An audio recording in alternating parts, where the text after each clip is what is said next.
శ్రీ గణేశాయ నమః, శ్రీ దత్తాత్రేయ నమః. ఈ వీడియోలో మనం ఈరోజున మార్చి మాసంలో కుంభరాశి కలంతో తెలుసుకుందామా. కుంభరాశి ధనిష్ట 3-4 పాదాలు, శతవిషం 1-2-3-4 పాదాలు, పూర్వభాద్ర 1-2-3 పాదాలు కుంభరాశిలో వస్తాయి. ఈ రాశిలో ఉన్న స్త్రీలకు పురుషులకు గ్రహ సంచారం కాస్త మిశ్రమ ఫలాలు గోచరిస్తున్నాయమ్మా. అంటే కొన్ని పరిస్థితులు అనుకూలంగా, కొన్ని పరిస్థితులు ప్రతికూలంగా కనిపిస్తున్నాయి. అయినా ఏవి కంగారు పడాల్సిన పని అయితే లేదు, కంగారు పడద్దు నా భావన. అయితే కుటుంబ సంఖ్యత బాగానే ఉంది. అయితే అప్పుడప్పుడు కాస్త దంపతుల మధ్య చిన్న చిన్న మనస్పర్ధలు వస్తాయి. దాన్ని మీరు అర్థం చేసుకుని అవగాహన చేసుకొని ముందుకు వెళ్ళండి, అంతే తప్ప వాదోపవాదాలకు వెళ్ళవద్దు. దానివల్ల ఏంటంటే మీకు కొంచెం ఇబ్బందికర వాతావరణం కనిపిస్తుంది. ఇక ధనం విషయంలో బాగానే ఉంటుంది, సమయం ధనం సమకూరుతుంది. కొన్ని విషయాలు ధనం విషయంలో రుణాలు చేయాల్సిన పరిస్థితి ఉంది, రుణ బాధలు ఉంటాయి. అయితే అధిక ఖర్చులు ఉంటాయి. ఇంట్లో రిపేర్లను, వాహన రిపేర్లను, ఏదోటి ఖర్చులు ఉంటాయి. అయితే శుభమూలక ధనం ఏమో కనిపిస్తుంది. అంటే శుభకార్యాలు చేయడం కానీ, శుభకార్యాలు హాజరవడం కానీ, కొంతమంది గృహంలో శుభకార్యాలు జరగడానికి కూడా అవకాశాలు కనిపిస్తున్నాయి. విందు వినోదాలు పాల్గొంటారు, విలాస వస్తువులు కొనుక్కుంటారు. అలాగే ముఖ్యంగా ప్రయాణ విషయంలో జాగ్రత్త అమ్మా. ప్రయాణంలో జాగ్రత్త, దూర ప్రయాణంలో జాగ్రత్త. ప్రయాణం చేసేటప్పుడు ఎవరైనా సరే కాస్త దగ్గర నిమ్మకాయ పెట్టుకోండి, చిన్న గార్లిక్ పెట్టుకోండి, వెల్లుల్లిపాయ పెట్టుకోండి, చాలా సరిపోతుంది. ఆరోగ్య విషయంలో జాగ్రత్త. ఏమాత్రం అనారోగ్య సూచనలు ఉన్నా సరే వెంటనే వైద్యం సంప్రదించండి, చాలా జాగ్రత్తగా ఉండాలి. అలాగే పెట్టుబడి విషయం, ఎందుకంటే దేని మీద ఇన్వెస్ట్ చేసేటప్పుడు చూసి పెట్టుకోండి, చూసండి. ఏదైనా వ్యవహారం ఉన్నప్పుడు కూడా మీ సొంత నిర్ణయాలకు ఈ టైంలో పనిచేయి, మీ సొంత నిర్ణయాలు పనిచేయి. ఎవరైనా ఆప్తులు అంటే మన శ్రేయస్సు కోరేవారు, అలాగే అనుభవజ్ఞులు, వీళ్ళని సంప్రదించి నిర్ణయం తీసుకోండి. అలాగే కొత్త వారితో, బయట వాళ్ళతో మీ సొంత విషయాలు చెప్పొద్దు, మీ కుటుంబ విషయాలు చెప్పొద్దు. అలాగే మీ పర్సనల్ వ్యవహారాలు, అంటే బ్యాంక్ సంబంధించింది, బ్యాంకు లావాదేవీలు, ఆర్థిక లావాదేవీలు, అవి కొత్త వాళ్ళతో షేర్ చేసుకోవద్దు. ఏదైనా సరే, ఏ నిర్ణయం తీసుకున్నా, ఏ సలహా అన్నా సరే కుటుంబ సభ్యులు కూర్చోండి, నిర్ణయించుకోండి. లేదు మీ ఆప్తులు, శ్రేయభిలాషులు, లేదంటే మిత్రులు, అంటే మన శ్రేయస్సు కోరే మిత్రులు మాత్రమే దగ్గర తీసుకోండి, చక్కగా ఆలోచన చేసుకోండి, బాగుంటుంది. ఇకపోతే ఈ మాసం మీరు భూగృహ సంబంధాలు దానికి వెళ్ళొద్దు. అది ప్రస్తుతం ఈ మాసం వాయిదా వేయండి, అలాగే ముఖ్యంగా అమ్మ, ఎవరు కూడా ఈ మాసం సాక్షి సంతకం చేయకండి. మధ్యవర్తిత్వం పనిచేయదు.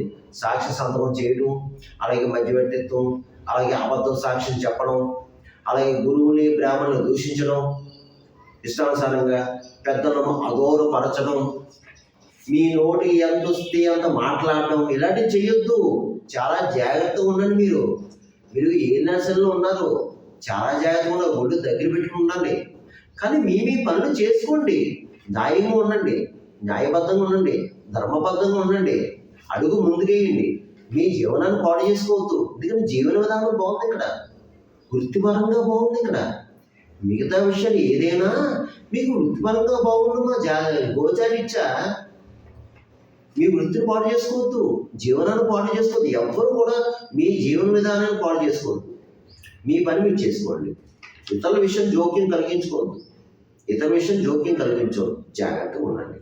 అయితే కొన్ని పనులు మీకు మందకుడుగా సాగుతాయి, ఒత్తిళ్ళు ఉంటాయి, ఆందోళన ఉంటుంది, గాబరా ఉంటుంది, కంగారు ఉంటుంది. అయినా కంగారు పడవద్దు. మీరు ఇప్పుడే ధైర్యంగా ఉండాలి. ధైర్యంగా ఉండి అడుగు ముందుకేయండి, మెడిటేషన్ చేసుకోండి, ప్రశాంతంగా ఉండండి, మీ పనులు ముందుకెళ్తాయి. అందులో ఏమాత్రం సందేహం లేదు. ఇక ఇతర దేశం వెళ్ళేవారు ఎవరంటే ప్రయత్నం చేసుకోండి. మీరు ప్రయత్నం సాగుతాయి, కంపల్సరీ ఇతర దేశం వెళ్తారు మీరు, చదువురీత్యా కానీ, ఉద్యోగరీత్యా కానీ. ఇకపోతే నూతన కార్యక్రమాలు మాత్రం శ్రీకారం చుట్టొద్దు.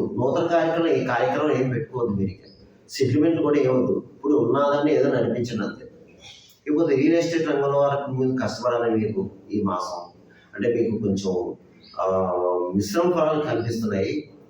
పరిస్థితులు కొంచెం అనుకూలంగా ప్రతికూలంగా కనిపిస్తాయి. కష్టపడాలి. మీకు స్పెక్యులేషన్ బాగుంది. అలాగే ప్రైవేట్ కాంట్రాక్ట్ మాత్రం కొంచెం ఇబ్బందికర వాతావరణం కనిపిస్తుంది. కష్టపడాలి. మీకు కాంట్రాక్ట్స్ కొన్ని సందర్భాల్లో వచ్చినట్టు వచ్చిపోతున్నాయి. మీకు దగ్గరికి వచ్చినట్టు వచ్చిపోయి సందర్భాలు జరగడానికి అవకాశం కనిపిస్తుంది. ఇకపోతే మోటార్ ఫీల్డ్ వరకు బాగుందండి. రాజకీయ నాయకులు మాత్రం కాస్త ఇబ్బందికరమైన వాతావరణం అండి. ఎందుకంటే మీరు మంచి పనులు చేస్తున్నారు. రాజకీయ నాయకులు మంచి పనులు చేస్తారు, ప్రజలకు పనికొచ్చి కార్యాలు చేస్తారని చెప్పండి. ప్రజల్లో గుర్తింపు తెచ్చుకుంటున్నారు, ప్రజల్లో గౌరవ మర్యాదలు పొందుతున్నారు, మంచి గౌరవంగా చూస్తారు. కాకపోతే మీ మీద అసూయ రాగ ద్వేషాలు ఉన్నాయండి బాబు. ఎందుకంటే మీరు చేసి పనులు వాళ్ళకి నచ్చవు. మరి నచ్చగా శత్రుత్వం పెంచుకుంటారు. మీ మీద నరఘోష, నరపీడ ఇలాంటివన్నీ ఉన్నాయి. అందుగురించి కొంచెం జాగ్రత్తగా ఉండాలి. ఇంకా కళారంగం వారికి కొంచెం కష్టపడాలని మీకు అవకాశాలు వచ్చినట్టు వచ్చిపోతుంటాయి. సినిమా టీవీ రంగం వారికి, మిగతా డిపార్ట్మెంట్ వారికి కొంచెం కష్టపడండి. కానీ అవకాశం పోయింది కదా మీరు కంగారు పడద్దు. మళ్ళీ అవకాశం ఏదో ఒక రూపంలో ఏదో విధంగా వస్తుంది కష్టపడితే. ఇక అన్ని రకాల వ్యాపారస్తులకి బాగుంది. వ్యాపారం చక్కగా సాగుతుంది. జాయింట్ వ్యాపారస్తులకి బాగుంది. ఆ ఉద్యోగస్తుల విషయం వస్తే ప్రభుత్వ పరంగా ప్రైవేట్ ఉద్యోగస్తుల విషయం వస్తే మాత్రం కాస్త ఇబ్బందుల వాతావరణం కనిపిస్తుంది. పై అధికారులతో మాటలు పడవలసిన పరిస్థితి ఉంది. కానీ ఓర్పుగా ఉండండి, నేర్పుగా ఉండండి. ఏదైనా సరే కాస్త జాగ్రత్తగా ఉండండి. ఎందుకంటే ఉద్యోగం అనేది మన జీవనం అమ్మ. పై అధికారి ఏదో అన్నారని మనం మాట ఎదురు చెప్పి వాదోపవాదాలకు వెళ్తారు. ఉన్న ఉద్యోగం కాస్త ఊడిపోతుంది. మళ్ళా ఉద్యోగం ఎదుర్కోవడం కష్టం. ఎందుకంటే మీ కుంభరాశి ఏ నర్సలు ఉన్నారు కదమ్మా, శని భగవానుడు మరి ఇబ్బంది పెడతారు కదా. జాగ్రత్తగా ఉండాలి. మీ పని మీరు చేసుకోండి. న్యాయబద్ధంగా ఉండండి, ధర్మబద్ధంగా ఉండండి. చాలా న్యాయబద్ధంగా ధర్మబద్ధంగా ఉంటేనే శని భగవాన్ యొక్క అనుగ్రహం మీకు లభిస్తుంది. లేదంటే ఆయన ఆగ్రహానికి గురవుతారు. తస్మాత్ జాగ్రత్త. ఇక ముఖ్యంగా పరీక్ష కాలము, విద్యార్థులు చాలా జాగ్రత్తగా చదవాలమ్మా. మీరు విద్యార్థులు చదువుకునేవారు ఇతర వ్యాపకాలు పెట్టుకోవద్దు. దయచేసి ఏ విధమైన వ్యాపకాలు పెట్టుకోవద్దమ్మా. మీరు చక్కగా శ్రద్ధగా చదవండి, కష్టపడండి. ఈ మాసం కష్టపడి చదివితే పరీక్షలు రాస్తే మంచి మార్కులు వస్తాయి. మంచి మార్కులతో పాస్ అవుతారు. మళ్ళీ అదర్ స్టడీస్కి వెళ్తారు. మీరు ప్రతిరోజు గణపతిని స్మరించుకోండి. ఒకసారి గణపతి పూజ చేయించుకోండి దేవాలయం వెళ్ళి. సరస్వతి పూజ చేయించుకోండి దేవాలయం వెళ్ళి. ప్రతిరోజు హైగ్రీ స్తోత్రం చదువుకోండమ్మా. జ్ఞానానందమయంలో నేను స్ఫటిక మృదువా ఉంటుంది. నెట్లో కొట్టి చూసుకోండి. అలాగే వివాహంగా అమ్మాయిల అబ్బాయిలు కూడా ప్రయత్నం చేసుకోండి. మీకు వివాహ అనుకూలంగా ఉంది. గట్టిగా చేయాలి ప్రయత్నం. మీరు ప్రయత్నం గట్టిగా చేయండి, అవుతుంది. ఇకపోతే ఈ యొక్క నేను చెప్పిన ఈ రాశి ఫలాలు, గోచార ఫలితాలు కేవలం 40% మాత్రం ఇప్పుడు పడుతుంది. మిగతా 60% మీ జన్మ జాతకం, జన్మ లగ్నం, మీ జన్మ రాశి, మీ జన్మ నక్షత్రం మీద ఆధారపడుతుంది. ఎందుకంటే మీ జన్మ రాశిలో ఉన్న గ్రహ యొక్క మిత్రత్వం పరిస్థితి ఎలా ఉంది, జరిగే దశ అంతర్దశ ఏంటి అనేది చూడడం జరుగుతుంది. నేను చెప్పి కొంతమందికి జరగచ్చు, కొంతమంది జరగకపోవచ్చు. కొన్ని కాల్స్ వస్తున్నాయి. గురుగారు మీరు చెప్పిన జరిగినండి బాగుందంటే కొంతమంది, గురుగారు మీరు చెప్పిన జరగలేదని కొంతమంది చెప్తున్నారు, ఫోన్ చేస్తారు. ఎందుకంటే అందరికీ జరగాలని రూల్ లేదు, జరగకూడదని రూల్ లేదు. అది గమనించండి. మీరు నా వీడియో చూసి వీక్షకులు దయచేసి మీకు ఏమైనా సలహాలు సంప్రదింపులు కావాలంటే ఈ కింద నెంబర్ ఉంది. ఈ నెంబర్కి మా ఆఫీస్కి కాల్ చేయండి, అపాయింట్మెంట్ తీసుకోండి. ఇక ఈ కుంభరాశి వారు ఈ మార్చి మాసంలో నేను చెప్పిన పరిహారం చేసుకుంటే మీ అందరికీ మేలు జరుగుతుంది, మంచి జరుగుతుంది. అదేమిటి అంటే ఎక్కువ మీరు శివారాధన చేయండి. ఈ మాసం అంతా శివుణ్ణి పట్టుకోండి.